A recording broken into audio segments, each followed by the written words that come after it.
buenos días, mis amados hermanos, Dios los bendiga. Sean todos bienvenidos a nuestro estudio. Llegamos a un capítulo 12 del libro de Isaías, que es un capítulo de 6 versículos, pero es un capítulo lleno de información maravillosa, que nos viene a hablar acerca de cosas que a veces nos gusta saber. ¿Le gusta saber qué va a pasar en el futuro? Este capítulo es el futuro. Lo curioso es que este es el futuro del pueblo judío. Pero ¿qué podemos ver en el futuro del pueblo judío? Características de la naturaleza de Dios. ¿Cómo es Dios? Dios es un Dios de principios, Dios es un Dios de propósitos, Dios es un Dios de pactos. Y Dios tiene un plan con nosotros que si no lo desarrolla en mí, porque soy de cabeza dura y de corazón duro, tendrá misericordia de mis hijos y quizás en 1, 2 o 10 generaciones allá lo desarrollará. ¿En quién? En un tataravisa. Nieto por allá lejano, lo desarrollará. ¿Por qué? Porque Él nos ha dado a todos el libre albedrío, la capacidad de decidir si queremos o no servir al Señor. ¿Cuál es el mensaje profético que tenemos en este capítulo 12? Un día el pueblo judío ablandará su corazón y tendrá corazón para reconocer que despreciaron a su Mesías, y ese día todo el remanente de Israel será salvo. Y ese día esta gracia que ha sido derramada sobre nosotros los gentiles de una manera prodigiosa será derramada sobre ellos y cumplirá Dios el santo propósito de Él en el pueblo judío. ¿Y qué hay para nosotros? Para nosotros es lo siguiente, porque es del mismo jarabe. Si nosotros no apreciamos la buena palabra de Dios para transformar nuestra vida, Dios se buscará a un prójimo tuyo mejor que tú y le ofrecerá ¿a quién? A alguien cercano a ti, una salvación maravillosa, preciosa, como la salvación que tenemos nosotros en la palabra de Dios. Vamos a orar. Maravilloso Padre, te damos gracias por este día maravilloso, Señor, que nos reunimos en torno a tu palabra y te suplicamos, oh Dios, trae, Señor, discernimiento a nuestro corazón, entendimiento, Padre Santo, para que entendamos diligentemente tu palabra, Señor, y para que coloquemos, Señor, toda disposición a la obediencia. En tus manos, Señor, colocamos nuestra vida y queremos bendecir al pueblo judío y oramos, Señor, por la paz de Jerusalén y oramos por las promesas maravillosas de nuestro Dios y sus santos y preciosos propósitos, porque un día ellos y nosotros, Señor, seremos uno en ti, Señor. Un día el pueblo judío y el pueblo gentil se unirán en una sola fe, en un solo Dios, en una sola obediencia. Te pedimos, amado Señor, tu preciosa bendición sobre ellos, que aunque hoy día, Señor, son enemigos en cuanto a la fe, son amados en cuanto a las promesas, Señor. En tus manos los encomendamos. También oramos, Señor, por nuestro amado país, Señor, por nuestro presidente, por las personas que has puesto, Señor, a gobernarnos, Señor. Oramos, Señor, por los entes que están puestos, Señor, para ayudar y proteger. Oramos por la Fiscalía, oramos por la Policía, oramos por el Ejército, Señor. Protégelos, Señor. Todos ellos están llenos de vidas que constantemente están puestas, Señor, en peligro. También oramos, Señor, por los grupos insurgentes, amado Dios, porque todos ellos, Señor, todos nosotros somos hermanos, todos tenemos almas, Señor, y tu deseo es salvar el alma del ser humano, Señor, para que le resplandezca a todos, Señor, la luz del conocimiento de Jesús, Señor. Que un día entendamos, Señor, que por todo aquello que peleamos es lo que menos importa, que verdaderamente se debe luchar por la salvación de nuestra alma, que si en esta vida conseguimos riquezas, de nada aprovechan, pero si conseguimos la salvación de nuestra alma por la eternidad, lo hemos conquistado todo, Señor. Gracias te damos por tus grandes misericordias. Bendice, Señor, a nuestro cónyuge, bendice a nuestros hijos, bendícenos, oh Dios nuestro, y danos, amado Dios, un verdadero y genuino amor los unos por los otros. Permite, Padre Celestial, que cada día, Señor, conociéndote más, tengamos el reto de obedecerte más, de temerte más. En tus manos encomendamos nuestra vida. Toma, Señor, control de cada situación en particular por la cual atravesamos. Sálvanos y llénanos, Señor, de piedad y de contentamiento. Pedimos tu santa bendición en el nombre de Cristo Jesús, nuestro amado Salvador. Amén. Sean todos bienvenidos, mis amados hermanos. Podemos sentarnos.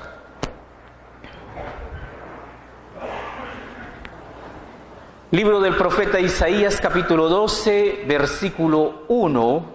Inicia este capítulo 12 de una manera muy hermosa. El título de este capítulo dice Cántico de Acción de Gracias. Y se introduce de una manera muy especial, dice, en aquel día dirás. Le habla al pueblo judío y le habla proféticamente en aquel día. ¿Cuál día? Un día que es conocido de Dios. En aquel día dirás, cantaré a ti, oh Jehová, porque aunque te enojaste contra mí, tu indignación se apartó y me has consolado. En este versículo 1 tenemos un gran problema. Y es un gran problema si lo miramos históricamente, la indignación de Dios con el pueblo judío y la gracia de Dios con el pueblo gentil. ¿Cuánto tiempo has pasado enojado con tu cónyuge? ¿Cuánto tiempo has guardado un resentimiento? ¿Cuánto tiempo has estado amargado por una situación que te agobia? Y a veces decimos nosotros, pues bíblicamente dice, no se ponga el sol sobre vuestro enojo, ni deis lugar al diablo. ¿Qué quiere decir eso? No deje que pase el tiempo. Entre más tiempo, más grande se convertirá el problema. Pero el problema es que en nuestra relación con Dios, siempre Dios será inocente. ¿Por qué? Porque Él no peca. Entonces, en nuestra relación con Dios, el culpable siempre es ¿quién?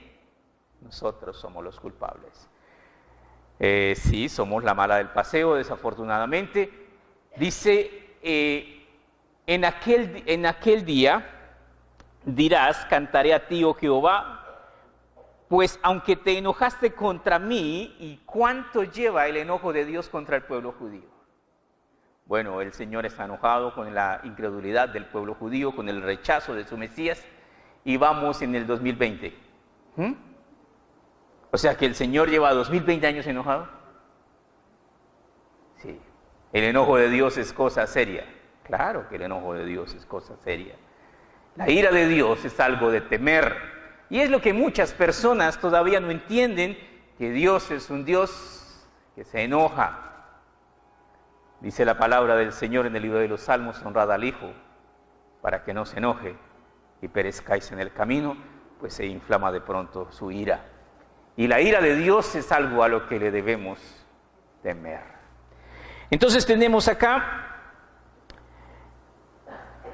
la parte buena de este versículo. Dice, en aquel día dirás, cantaré a ti, oh Jehová, pues aunque te enojaste contra mí, tu indignación se apartó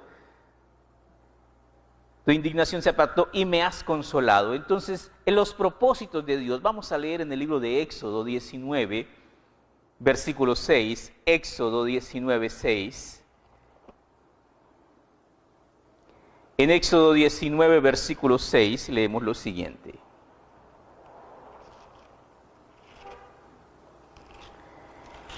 Dice en Éxodo 19, versículo 6, y vosotros me seréis un reino de sacerdotes y gente santa. Estas son las palabras que diréis a los hijos de Israel. ¿Cuál es el propósito de Dios para con el pueblo judío? Que fuesen un reino de sacerdotes y de gente santa. Ese propósito de Dios no se ha cumplido hasta el día de hoy. ¿Por qué? Porque los judíos son de todo a veces menos santos. Si usted va hoy día al pueblo de Israel, ellos son muy buenos comerciantes, muy buenos vendedores. Diría alguien por ahí, mejor que un culebrero colombiano, le venden un hueco. Sí, le venden lo que sea. Son muy prósperos, pero un día van a entender, un día entenderán que lo mejor que ellos pueden encontrar es reencontrar a su Dios. Y el día que lo entiendan, verdaderamente serán prósperos. Entonces nos dice el propósito de Dios, dice, y vosotros me seréis un reino de sacerdotes y gente santa. Dios se ha propuesto que el pueblo judío sea el reino de sacerdotes y de gente santa que Él desde los comienzos, mismo Génesis, se ha propuesto. Un día que es solo conocido por Dios que está en la cronología divina, el pueblo de Israel, mejor dicho, el remanente de Israel, será salvo.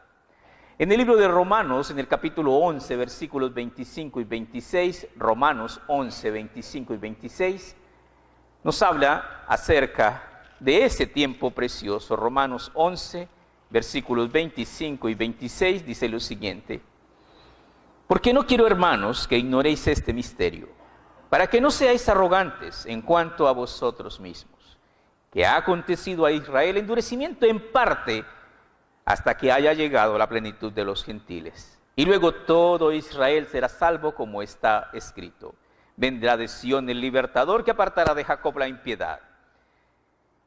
¿Qué versos tan hermosos y qué quieren decir? Llegará el tiempo. Todo tiene su tiempo, dijo Salomón, todo tiene su hora. Llegará el tiempo en que la gracia de los gentiles se termine. Y entonces Dios retornará a su pueblo. ¿Qué quiere decir eso? Quiere decir, ¿cuánto falta de gracia? Llevamos 2020 años. ¿Cuánto cree que va a durar más la gracia? El caucho llega a un punto en donde se revienta. Estira, sí estira, pero hay un punto en donde totea. La gracia de Dios ha sido extendida sobre el pueblo gentil, y todo lo que nosotros vemos hoy día en la actualidad, en las noticias de ahora, es que en cualquier momento ocurrirá el rapto de la iglesia y la gracia de Dios se terminará. ¿Y por qué se terminará la gracia de Dios? Porque la palabra gracia quiere decir regalo. Después del rapto de la iglesia, la salvación ya no será gratis. El que quiera ser salvo pagará ¿con qué? Con la cabeza. Porque los salvos en la tribulación serán los decapitados. Entonces, ¿qué pasó con la gracia? Se acabó. En tiempo aceptable te he oído, en día de salvación te he socorrido. He aquí hoy el tiempo aceptable, he aquí hoy el día de tu salvación. Pero muchas veces pensamos que la cauchogracia de Dios estira y estira y estira y alcanza hasta el infinito y más allá. No, Señor, no alcanza tanto. Un día la gracia llegará y terminará. Y cuando la gracia termine, cuando ocurra el rapto de la iglesia, ya aunque usted se arrodille, llore, jipie, haga de todo, ya no es por gracia, ya es por cabeza. Entonces,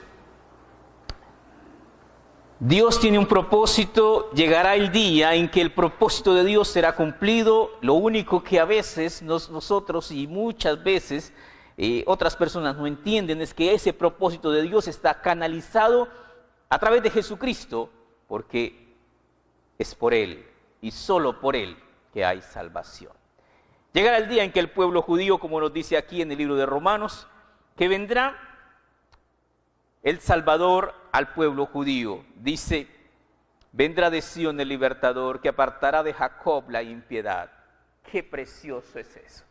Un día el pueblo de Dios, el pueblo de Israel apartará a Dios de su corazón la impiedad. Será completamente santo. ¿Cómo puede hacer eso?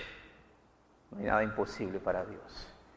Los que queden del pueblo judío tendrán una fe limpia, tendrán un corazón puro para Dios, serán verdaderos hacedores de la palabra de Dios, serán incorruptibles, serán verdaderamente consagrados.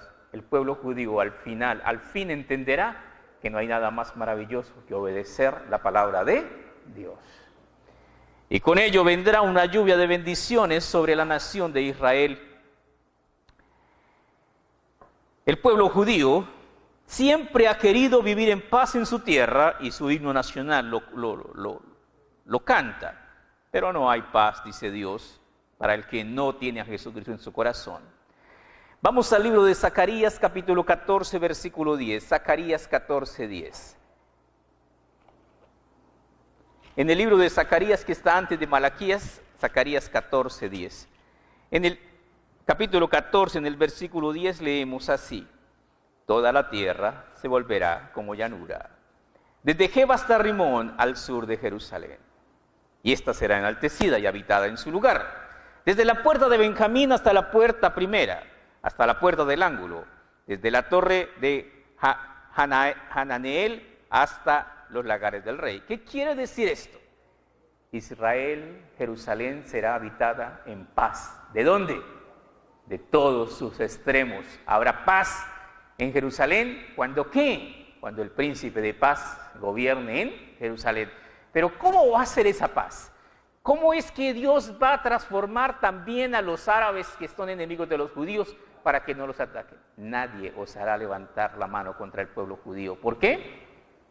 Porque Dios lo destruirá. Y la gente va a entender lo que es el temor de Dios. Aprenderán a temerle al Señor. Y morarán en ella. Y no habrá nunca más maldición, sino que Jerusalén será habitada confiadamente. En este momento el pueblo judío tiene uno de los arsenales atómicos más poderosos, tiene armas de nueva invención, de última tecnología. En este momento el pueblo de Israel indirectamente está atacando a Siria, pero se está enfrentando a Siria y a Rusia. Israel es una potencia armamentista en este momento e Israel confía en sus armas, confía en sus capacidades. Pero un día confiará ¿en quién? Solo en Dios. Y ese día será el pueblo más poderoso del mundo. ¿Por qué? Porque el que tiene a Dios lo tiene todo. Dios es el arma más poderosa del universo y es lo que la gente a veces no alcanza a entender. Si lo tengo al Señor, si el Señor me defiende, nadie me puede tocar. Y eso lo entenderá el pueblo judío. El versículo 12 nos da una sentencia horrible acerca de la ira de Dios. Zacarías 14:12. Y esta será la plaga con que herirá Jehová a todos los pueblos que pelearon contra Jerusalén. La carne de ellos se corromperá estando ellos sobre sus pies y se consumirán en las cuencas sus ojos y la lengua se les deshará en la boca. ¿Qué es eso? Eso es peor que el coronavirus. Sí, Señor, es peor que el coronavirus. Es una sentencia de Dios en donde los hará jugo. La gente hará sus líquidos y ¿qué va a pasar? Quedará un charco ¿de qué? De sangre. Lo último que caerá será en su esqueleto. Pero qué cosa más horrible eso. Ese no puede ser Dios. Conócelo. Lee la palabra, conoce al Señor y teme. ¿Por qué? Porque el temor de Jehová es el principio ¿de qué? La sabiduría. ¿Y por qué es el temor de Jehová? Es el principio de la sabiduría. Porque si sabes quién es Él, si conoces su ira, si conoces su modus operandi, vas a decir, yo me paso, ¿a dónde? A ese lado. Yo no quiero, ¿qué? Estar en la mira de un enemigo como Él. Y el Señor le dice, venid a mí, todos los términos de la tierra y sed salvos. Todo el que quiera estar del lado del Señor, el Señor lo recibe con los brazos abiertos. Pero el que quiera ser su enemigo, lo destruirá. Entonces tenemos acá cosas terribles y cosas hermosas y cosas donde manifiesta de una manera sobrenatural la intervención divina en medio de los asuntos propios del pueblo judío. Dios interviene para defender a su pueblo. Habitarán en Jerusalén y con semejante plaga habitarán seguros. ¿Se imagina qué es eso? ¿Se imagina qué es? ¿Quién va a volver a mandar otro ejército para que queden allá licuados? Nadie va a mandar un ejército para que los vuelvan, ¿qué? Nadie va a ir. Entonces, ¿los dejarán cómo? Tranquilos. Con esas medidas de seguridad, pues claro. Muchas veces el pueblo judío y muchos cristianos tienden a pensar que seguir a Dios es algo que empobrece a la gente, que trae ruina, que trae escasez. Y no hay una mentira más grande. Un día el pueblo judío entenderá que Dios es todo. Y cuando ellos entiendan eso, ocurrirán cosas maravillosas. Libro de Isaías, capítulo 60, versículos. Isaías 60. A ver qué dice en Isaías capítulo 60.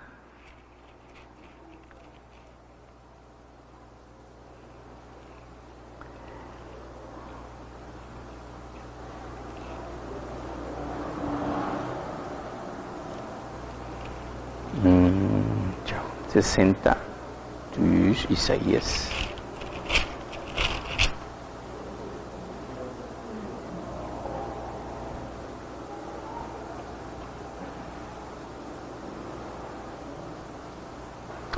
Isaías 60, 12.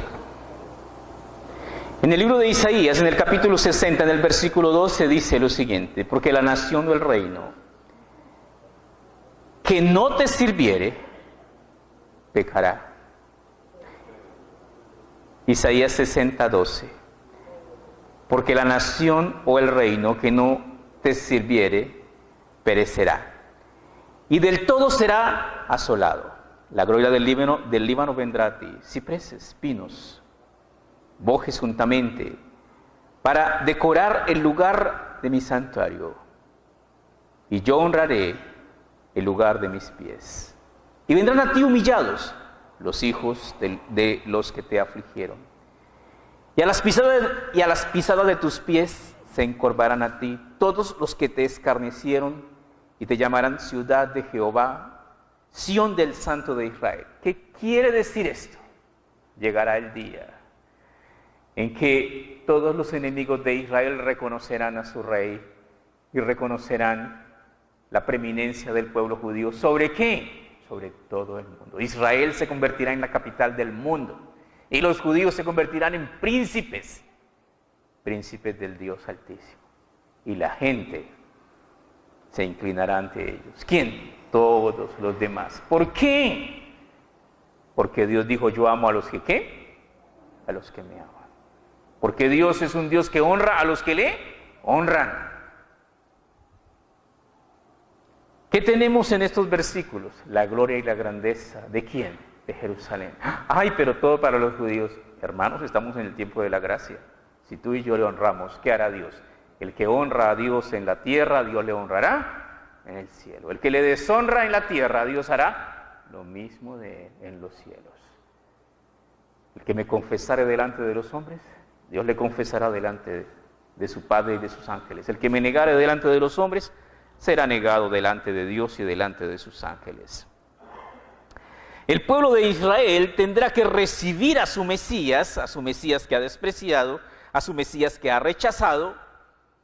Y en el libro de Zacarías, capítulo 10, versículo 12, Zacarías 10, 12, está profetizado que el pueblo judío recibirá a su Mesías.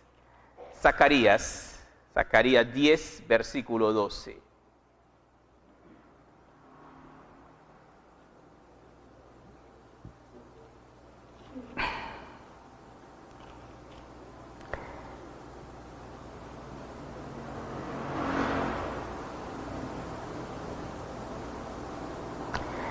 Zacarías capítulo 10, donde voy acá.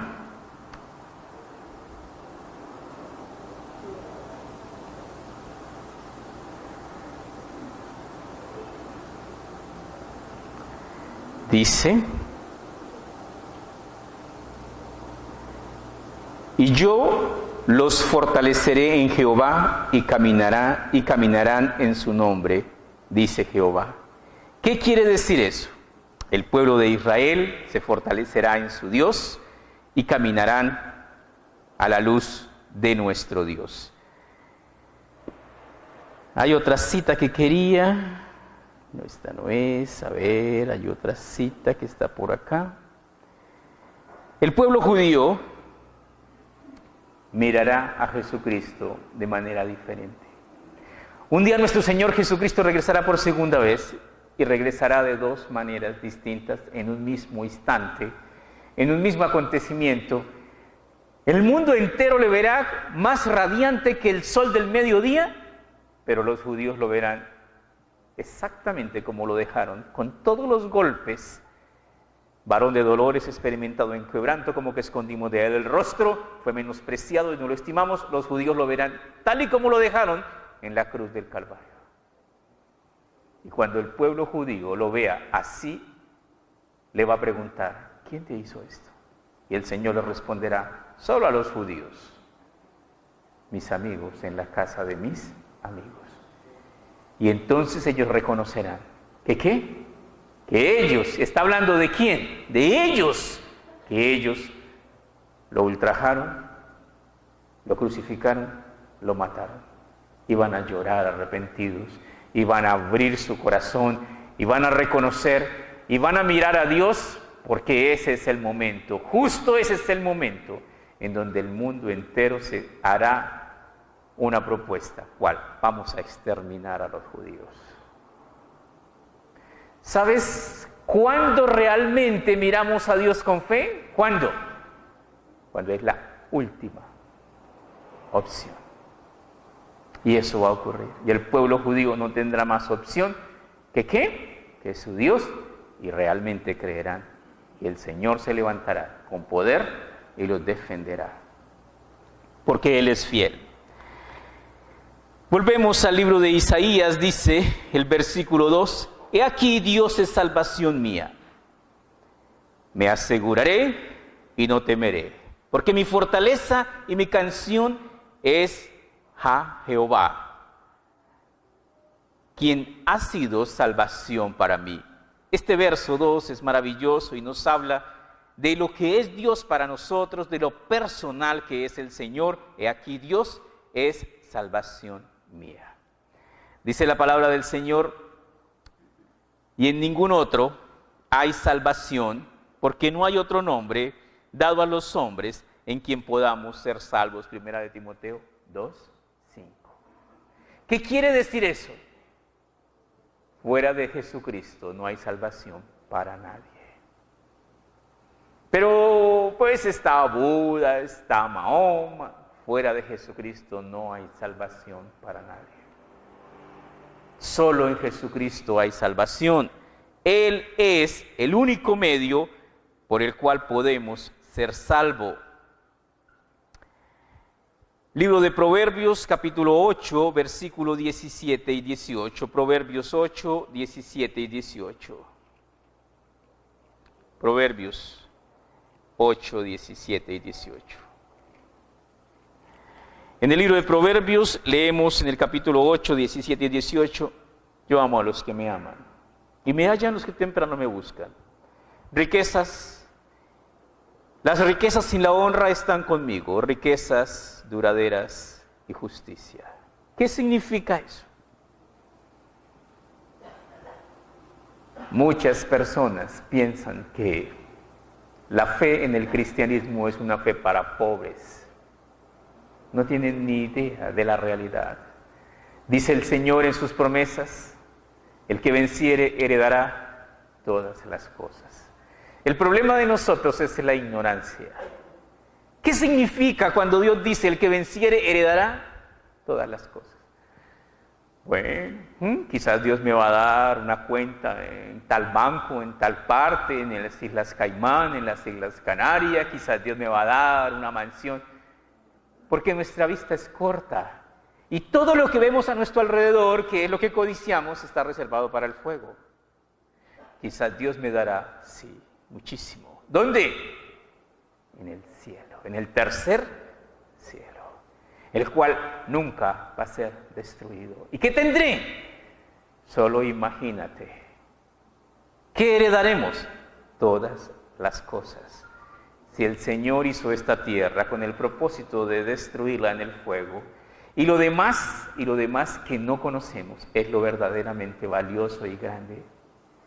¿Qué es lo que me toca? No tienes ni idea de lo que nos toca. Lo cierto es que esto que hay es lo que menos vale. Y lo que no vemos es lo realmente maravilloso y glorioso. Partamos desde lo que conocemos, la Nueva Jerusalén. El Señor construirá una ciudad maravillosa, una ciudad hecha por el arquitecto del universo.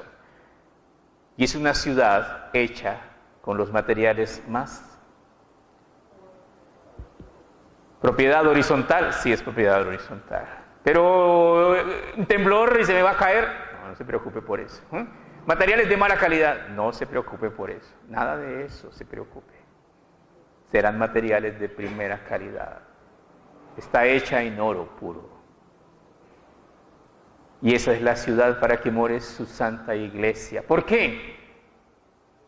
Porque desafortunadamente, cuando uno ama, ¿qué hace? Da sin medida. Y Dios de verdad nos ama. Y lo que Él tiene para nosotros será siempre lo mejor. Libro de Jeremías, capítulo 29, versículo 13. Jeremías 29, 13. En el libro de Jeremías, capítulo 29, Jeremías 29, 13, dice lo siguiente. Jeremías 29, versículo 13. Y me buscaréis y me hallaréis, porque me buscaréis de todo vuestro corazón. Otro de los errores más comunes es que la gente busca a Dios en santuarios. La gente busca a Dios en lugares donde Dios nunca ha dicho que va a estar. Dios está en todas partes. Entonces, Dios nunca se perdió. El perdido es uno. Hay que seguir las instrucciones del manual de Dios para encontrar a Dios. ¿Cuáles son? Me buscaréis y me hallaréis y me buscáis ¿de qué? De todo vuestro corazón. Dios está cerca de nosotros. ¿En dónde? En todas partes. En Mateo capítulo 6 dice, mas tú cuando ores, entra a tu cuarto, cierra la puerta y allí en tu cuarto encuéntrate ¿con quién? Con Dios. Entonces nos dice aquí, me buscaréis y me hallaréis porque me buscaréis de todo vuestro corazón. A Dios se le busca con el corazón. Lo primero que Dios escudriña de nuestra vida no es la chequera, no son las propiedades. A Dios nada de eso le interesa. A Dios le interesa y Dios nos ha dicho, dame, hijo mío, ¿qué? Tu corazón. Y miren tus ojos por mis caminos. Dios quiere que nosotros realmente aprendamos a caminar una vida de obediencia y santidad a nuestro Dios. Pero hay ciertos problemas que son opuestos a la naturaleza divina de Dios. Primera de Juan 1:9. Primera de Juan, capítulo 1, versículo 9. ¿Qué es lo que me impide encontrar a Dios? ¿Puede haber algo que me impida realmente encontrar a Dios? La respuesta es sí. ¿Qué es eso que me impide encontrar a Dios? Primera de Juan, capítulo 1, versículo 9, dice, si confesamos nuestros pecados. ¿Qué es algo que está en abierta oposición a la naturaleza santa de Dios? El pecado. ¿Qué es lo que Dios no hace? Pecar.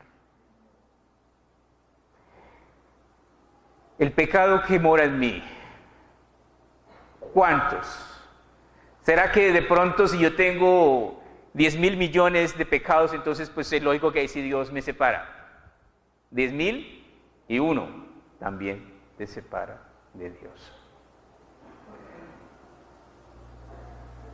Primera de Juan, capítulo 1, versículo 9 dice, si confesamos nuestros pecados, Él es fiel y justo para perdonar nuestros pecados y limpiarnos de toda maldad. Ahora, yo debo confesar mis pecados con el corazón. ¿Qué quiere decir eso?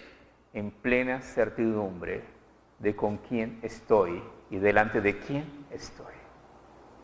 Teniendo el verdadero anhelo en mi corazón de dejar, ¿qué? De hacer lo que a Él le ofende. Si decimos, versículo 10, si decimos que no hemos pecado, le hacemos a Él mentiroso y su palabra no está en nosotros. Muchas personas creen que yo no mato, yo no robo, yo soy bueno. ¿Qué dice la Biblia acerca de eso? Que no hay bueno, ni siquiera es cuántos, ni siquiera es uno. ¿Saben por qué Dios el Padre mandó a Dios el Hijo a morir y por qué era tan imperativo que viniese el Hijo de Dios a morir por nosotros? Porque no había ¿qué? Ni uno que sirviera, ni uno bueno. Dice, todos nosotros nos descarriamos, cada cual se apartó por su camino, todos nosotros somos malos, somos buenos para el quinto pailón. Todos somos malos. Por esa imposibilidad, Dios envió ¿a quién? A su único Hijo. Concebido por obra y gracia del Espíritu Santo, nació de una mujer humana, una virgen, pero con una naturaleza superior. ¿Usted se ha dado cuenta que hay genes más fuertes? Hay muchachitos que nacen y pues no le sacó nada al papá, oiga, pero es igualito a la mamá. Sí. Y en la naturaleza divina, él nació sin pecado. ¿Qué dice de Jesucristo la palabra maravillosamente? Al que nunca conoció pecado, por nosotros fue hecho pecado, para que nosotros fuésemos hechos justicia de Dios en él. ¿Qué fue lo que Jesucristo nunca hizo? Nunca hizo. Pecar. Jamás pecó. Pero en un momento de su vida dijo, Padre, Padre, ¿por qué me has abandonado? En ese momento, el pecado del mundo fue puesto sobre él. Y el pecado separó la Trinidad. Porque el pecado separa. ¿A quién? Al alma más pura de la presencia de Dios. Entonces nos dice acá, si decimos que no hemos pecado, muchas veces nuestra mente retorcida y muchas veces nuestros razonamientos, todos humanistas, dicen, no, pero eso no es pecado, es una mente libre, es un pensamiento abierto. Pues déjame decirte que Dios no comparte esas ideas. Simplemente dio un código y por él nos regimos, gústele a quien le guste. No estoy de acuerdo, no es de discusión. Es de obediencia. Dios quiere que nosotros aprendamos a reconocer nuestros pecados, a asumir que es culpa nuestra y a pedir perdón, con una condición maravillosamente preciosa. Si confesamos nuestros pecados, ¿qué? Él es fiel y justo para perdonar nuestros pecados y limpiarnos de toda maldad. Pero hay que confesarlos. No con la idea que tienen algunos, Señor, vengo a confesarte mis pecados, Señor, y vengo a pedirte perdón por los que ya hice y por los que tengo planeados y por los que siguen después de esto, Señor, porque es que hay que seguir la guachafita. No tentarás al Señor, tu Dios. El propósito de Dios con el pueblo judío era que fuesen un reino de sacerdotes y gente santa. Y con nosotros también. Que nosotros también seamos, ¿qué? Un reino de sacerdotes y gente, ¿qué? Santa, que ame el conocimiento, el buen entender y el buen vivir la palabra del Señor. ¿Qué hace el pecado en mí? Libro de los Salmos, capítulo 32, versículo 3 al 5. Salmo 32, versículos 3 al 5. El pecado tiene unas consecuencias en nosotros. Salmo 32, versículo 3 al versículo 5. Dice, Salmo 32, versículo 3. Mientras callé, se envejecieron mis huesos. En mi gemir todo el día. ¿Qué hace el pecado? ¿Qué me trae el pecado? Culpa. ¿Qué me trae la culpa? Un peso en mi conciencia. ¿Y qué me trae ese peso en mi conciencia? Tristeza, depresión, desconsuelo. ¿Y qué más? Y muchas personas terminan ¿en dónde? En clínicas de reposo. ¿Y en qué más? Mira lo que sigue acá. Mientras callé, no confesé mi pecado, se envejecieron mis huesos. En mi gemir todo el día.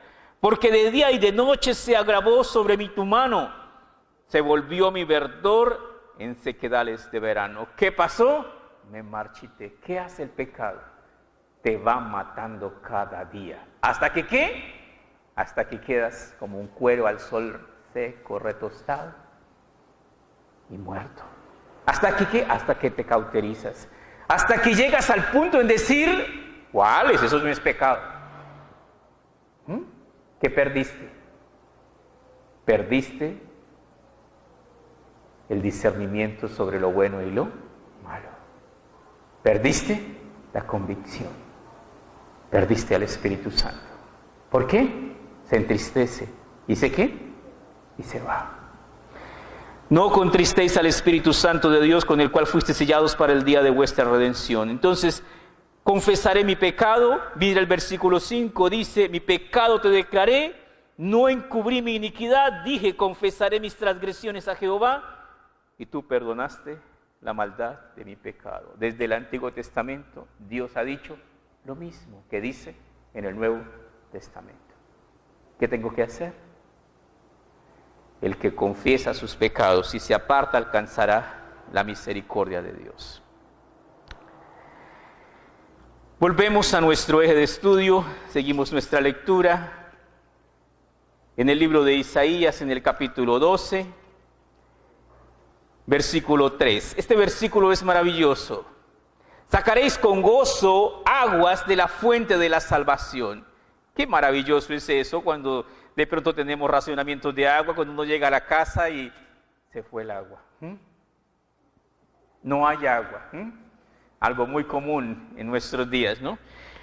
Dice, sacaréis con gozo aguas de la fuente de la salvación. Esto es algo prodigioso, maravilloso, es algo impresionante que Dios hará de una manera maravillosa. Y esto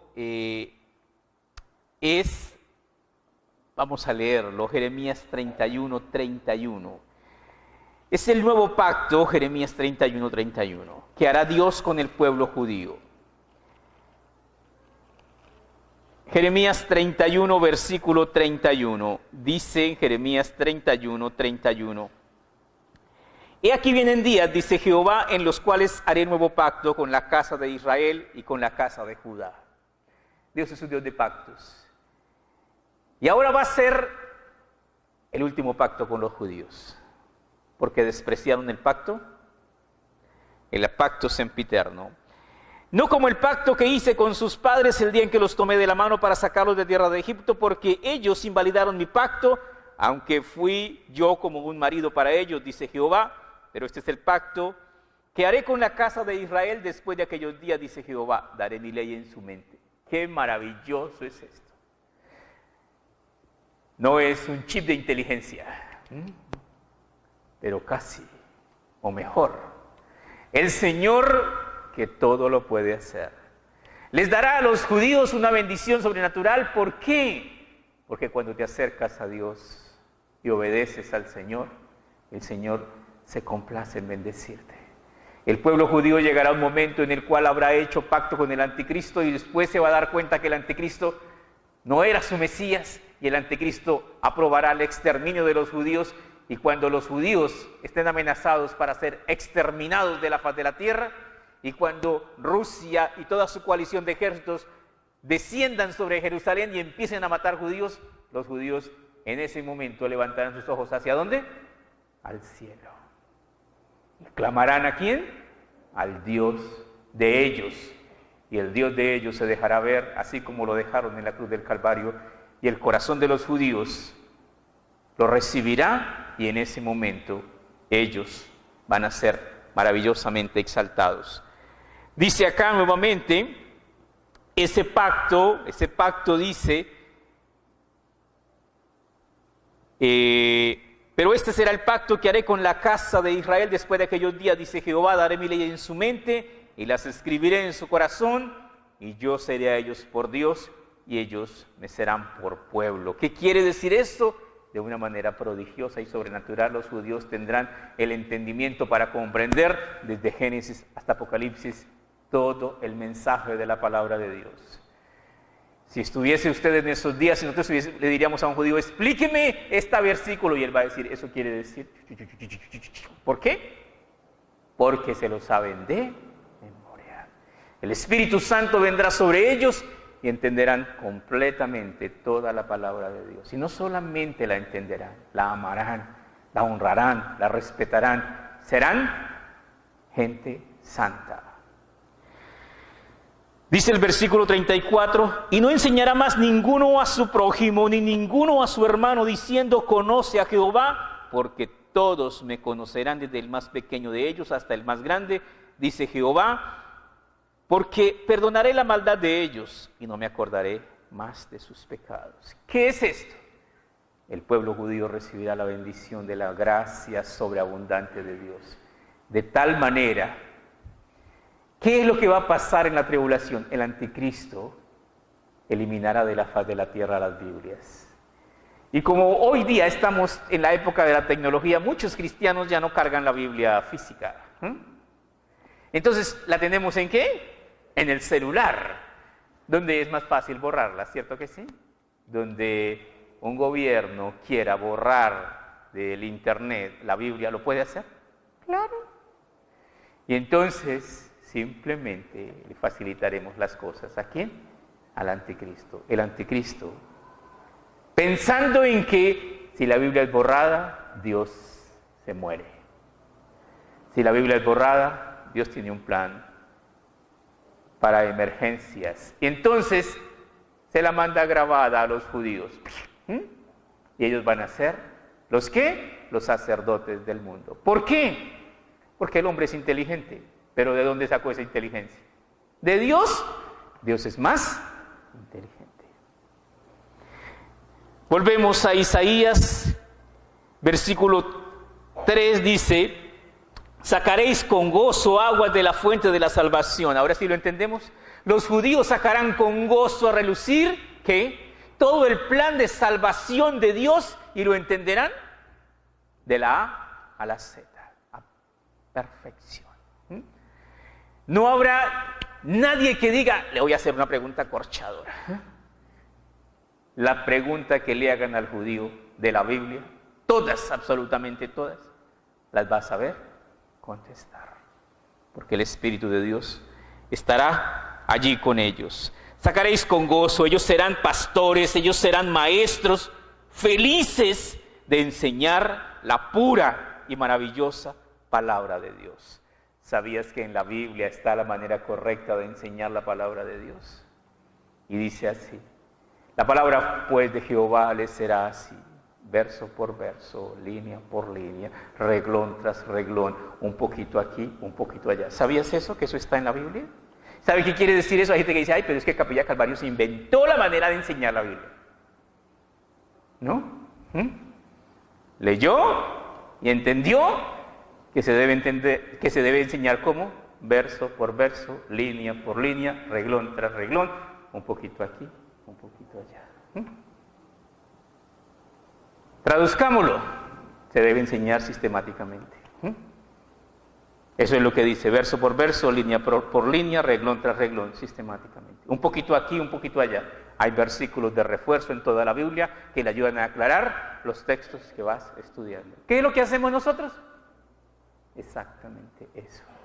El movimiento Capilla Calvario hace lo mismo en todas las iglesias, Capillas Calvario.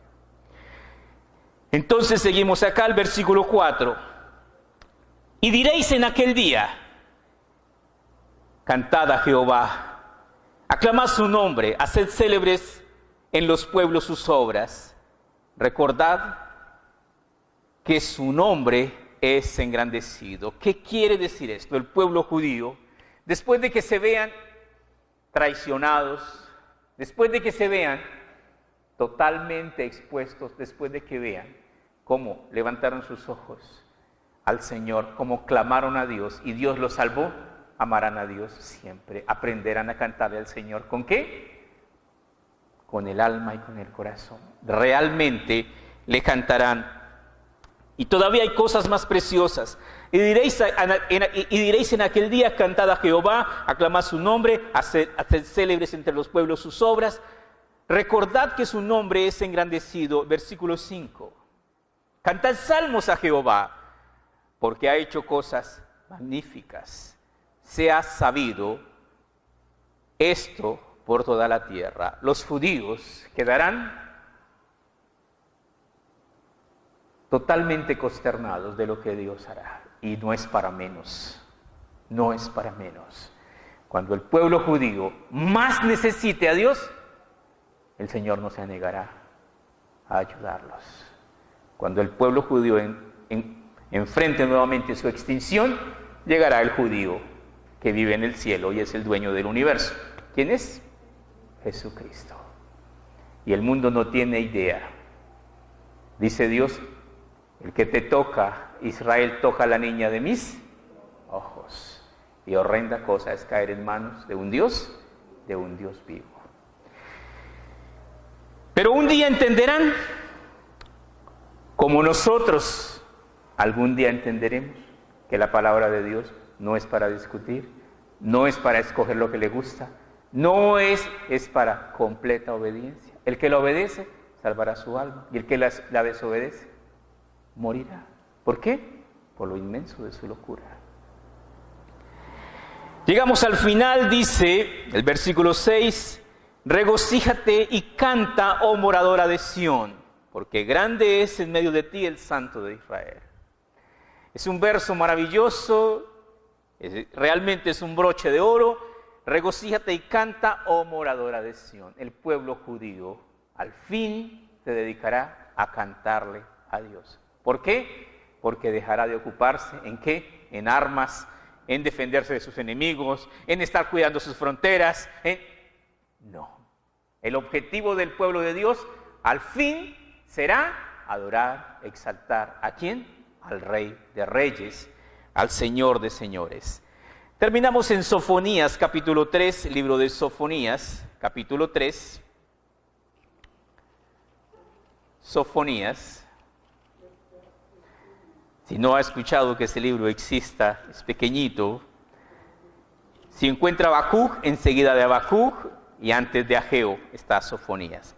Sofonías 3, versículo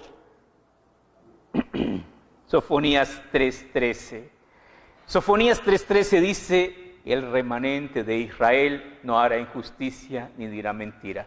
Usted puede encontrar algún pueblo que sea justo y no sea mentiroso.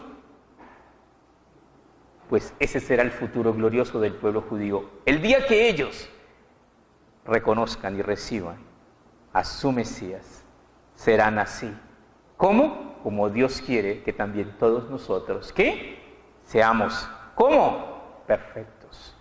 Dice: el remanente de Israel no hará injusticia ni dirá mentira, ni en boca de ellos se hallará lengua engañosa, porque ellos serán apacentados y dormirán, y no habrá quien los atemorice. El remanente de Israel vivirá tranquilo, nadie los puede atemorizar porque Dios los cuida. Canta, hija de Sión, da voces de júbilo, oh Israel, gózate, regocíjate de todo corazón, hija de Jerusalén. Jehová ha apartado tus juicios, ha echado fuera tus enemigos. Jehová es Rey de Israel, en medio de ti nunca más verás el mal. Qué maravilloso es eso. ¿Qué quiere decir todo esto?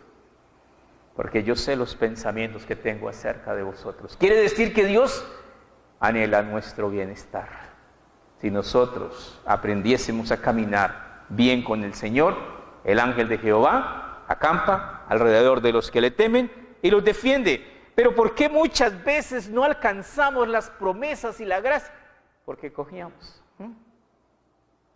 ¿Qué pasa cuando yo voy nadando, y cuando ya estoy nadando, ya dice, no, nadito de perro, va flotando, y uno dice, no, ya, mejor me devuelvo.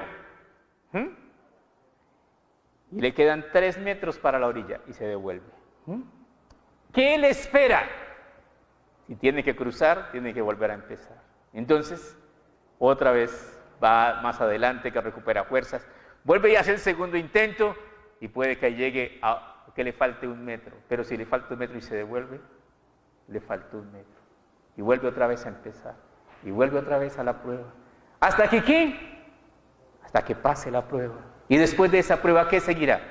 Otra prueba, porque Dios prueba nuestro corazón, ¿para qué?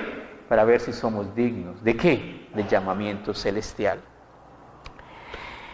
Entonces sigue diciéndonos un poquito más, dice: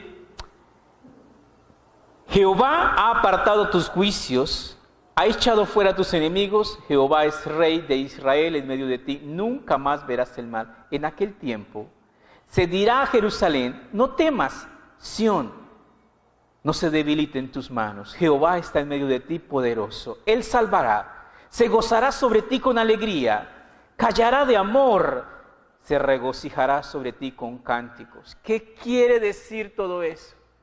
Al fin ellos encontrarán el arma más poderosa y cómo se acciona. ¿Cuál es el arma más poderosa? Dios. Y se acciona con fe. Cree en el Señor Jesucristo y serás salvo. ¿Por qué con fe? Porque sin fe es imposible agradar a Dios. Vamos a orar. Maravilloso Padre, te damos gracias por tu palabra preciosa, por este capítulo profético del pueblo judío, pero también un capítulo muy aplicable a nuestra vida, de cómo nuestro gran y maravilloso Dios nos ha ofrecido valiosísimas y generosas promesas para que todo aquel que en Él crea no se pierda, mas tenga vida eterna. Ayúdanos a comprender, Padre Santo, que si nosotros menospreciamos esa divina gracia de Dios, que si nosotros despreciamos el amor y la bondad de Dios, entonces recibiremos el mal y el engaño que Satanás tiene puesto para destruir a todo aquel que no crea. Danos un corazón dispuesto, Señor, a entender que cada palabra dicha por nuestro Dios es útil para instruir, para redarguir, para corregir en justicia, a fin de que el hombre de Dios sea perfecto, enteramente preparado para toda buena obra. Danos el entendimiento que la Biblia no es un libro de discusión, no es un libro que nos han llamado a mejorar, sino que somos llamados a mejorar por medio de la obra regeneradora del Espíritu Santo, por medio de nuestro libre albedrío, tomando el camino de la obediencia. Dios cambiará por entero tu corazón, tu vida y tu eternidad. Te pedimos, amado Dios, que nos bendigas. En tus manos nos encomendamos, oh precioso Padre, y sabemos, Señor, que eres un Dios misericordioso, clemente, tardo para la ira y en grande misericordia, pero esto no quiere decir que no haya tiempos de juicio y de ira. El tiempo, el peor tiempo que la historia está por venir, el tiempo de la tribulación y de la gran tribulación. Y el mundo entero, la naturaleza gime, mostrándonos que ese tiempo cada día está más y más y más y más cerca. Algunos lo llaman el recalentamiento global, la Biblia lo llama la ira de Dios. Y la ira de Dios vendrá sobre los hijos de desobediencia, sobre aquellos que no han querido someter su vida al conocimiento y a la obediencia de la palabra de Dios. Te pedimos perdón, Padre Celestial, pedimos de tu misericordia. Ponemos en tus manos, oh Dios amado, nuestra vida. Ayúdanos, amado Dios, para que las costumbres colombianas no se nos peguen a lo espiritual. Dejar todo para última hora. Todos los que pensaron entrar de últimas al arca de Noé no pudieron, porque Dios cerró la puerta. Te pedimos, Señor, que nos ayudes a ser sabios y sensatos, Señor. Los días son malos y vienen peores días, Señor. Pero hay cosas buenas para los que esperamos cada día en ti, Señor. Danos un corazón, Señor, que se deleite en tu palabra, que encontremos el hobby, Señor, de estudiar la Biblia y de obedecerla. Que vivamos una vida como personas temerosas de Dios y apartadas del mal. Pedimos tu bendición, Padre Santo. Bendecimos, Señor, lo que voluntariamente apartamos en diezmos y ofrendas. No damos los diezmos ni recibimos las ofrendas para apantallar delante de los hombres, pero sabemos que tú conoces el corazón de cada uno de nosotros y que nos has ordenado apartar estas cosas, Señor. Ayúdanos a entenderlo, Señor, y ayúdanos verdaderamente a recibir bendición a través de la obediencia, pero una obediencia completa, Señor. No solamente hay que dar la ofrenda, hay que tener fe cuando vayas a hacer alfolí. Y hay que tener disposición y actitud y hay que confesar mis pecados para que mi ofrenda se acepta. De otra manera será una ofensa al Señor. Pedimos tu bendición, Padre amado, bendecimos a nuestros hermanos. Gracias te damos por tus grandes misericordias. Gracias por todo lo que has hecho y sigues haciendo por nosotros. Gracias en todo y por todo en el nombre de Cristo Jesús, nuestro amado Salvador. Amén.